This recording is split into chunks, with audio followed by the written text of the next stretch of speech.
Hey everyone, welcome to this video, and if you're watching, you're either here from the QR code of my book, All You Need Korean for Absolute Beginners, or you just like to see what this book is like. Either way, thank you for taking interest in my book, and together let's take a detailed look inside, and after that, I will address some of the questions that you might have. So this book consists of 3 chapters, and in the first chapter, you'll get to learn everything about Hangul, the Korean alphabet, including all the consonants, vowels, final consonants, and even consonant assimilation pronunciation rules. And not only can you find various exercises to consolidate your learning, but you can also use the audio files that I recorded myself in my own voice.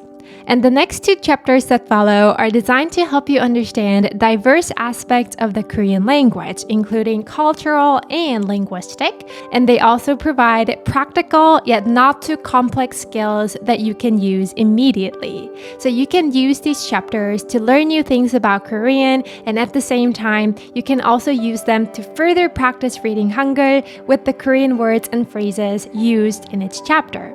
And most of them have phonetic transcription right below the English Romanization, so you can check the pronunciation immediately. And if you like to check more authentic pronunciation coming from a native speaker, you can use the accompanying audio. You'll also notice that this book contains a lot of information, and I recommend actually taking the time to read everything, especially the introduction part in each subchapter, because they are a source of a lot of useful information that I don't want you to miss. And you'll also come across many reference boxes, the yellow reference boxes in between pages, and these are based on a lot of FAQs I received over the years, and also some of the common mistakes that I've seen my students make. And checking all these boxes will also help you fill in the gaps and benefit your learning.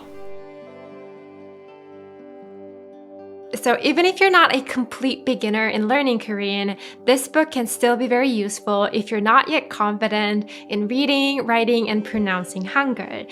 And this book can also help strengthen and refine your understanding of basic Korean, such as phonetics, cultural aspects that are directly linked to the language, and also acquiring very basic knowledge of sentence construction. So these basic skills will benefit you a lot when you move on to more complex aspects of the language. So by scanning the lecture QR code in the book, it will take you to the YouTube lessons playlist on my channel, which complement Chapter 1 and Chapter 3 of the book. And these videos were created several years ago, so naturally, they're not completely identical to this recently written book, but despite the differences, it's still beneficial to study with both the book and the videos, especially the Hangul part, because they really do complement each other. So there are actually 2 ways that I recommend. So considering that the book provides deeper and more comprehensive content and more organized learning format, if you're the type of learner that loves to go deep and learn all the details from the start, you can first study with this book by going through all the explanations and completing all the exercises. And then you can use the videos for comfortably reviewing and even for pronunciation and listening practice as well. Or you could do the opposite. So you can first watch the videos to get a general idea of what you're learning. And this book is actually structured for more effective learning, so the order of the learning content is different from the videos. But on page 18, there is an overview of Hangul, and this overview page follows the similar sequence as the Hangul video, so you can use this page to study along with the video. And then once you have an overall framework of Hangul after finishing the videos, then you can study the details with the rest of the book. And there's one thing I want to mention in advance about the videos, and it's that there are a few minor inaccuracies in the videos. So I've corrected those information in the comments, so please check them before watching. But the book contains corrected and accurate information.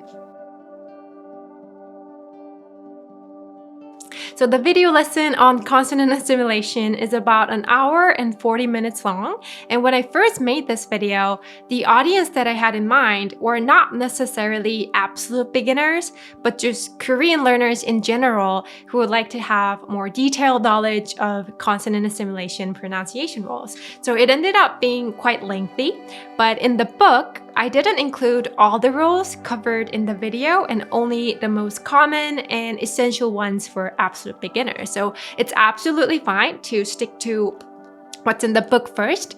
And it doesn't mean the book lacks content. There are about 20 pages dedicated to consonant assimilation alone, which I believe is more than enough for you to study consonant assimilation with.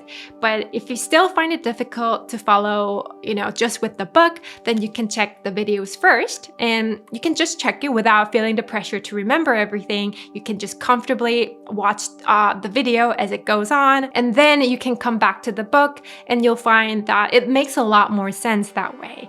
And in that state, you can try, practicing pronouncing each word provided in each rule of consonant assimilation. So when writing the book, one of the most challenging parts was deciding how to put romanization for phonetic transcription of each words and phrases and sentences. And you'll notice that different teachers and different books, resources, and videos have varying romanizations for Korean characters because each person believes their transcription represents the pronunciation better. And it's no one's fault because nobody really writes Korean words in English letters, and so there's bound to be differences. But in this book, for the sake of consistency all throughout the book, I made sure to follow the standardized romanization with a few exceptions that are noted in the book. And one thing I'd really like you to note about romanization is that romanization is actually a great tool to use when you're first learning Hangul because you have something similar to associate it with, right? The sound and everything. But as you become more and more accustomed to Hangul, relying on romanizations is a habit that you will eventually need to drop because at the end of the day, Korean and English have different. Their pronunciation system are not exactly the same. So the smartest way to use romanization is to think about the Korean pronunciation that each Roman letter represents rather than relying on the Romanized letters themselves. Okay, so that's all I want to share for now. And if you have any other questions or feedback while studying with this book, feel free to leave a comment on this video or any other videos in the playlist. And if you specify which page in the book, then I'll be able to get back to you more promptly and accurately. Anyhow, thank you for studying Korean with me, and I hope that I could help you get one step closer to your goal every single day. I hope you have a lovely day and happy studying, guys! 화이팅!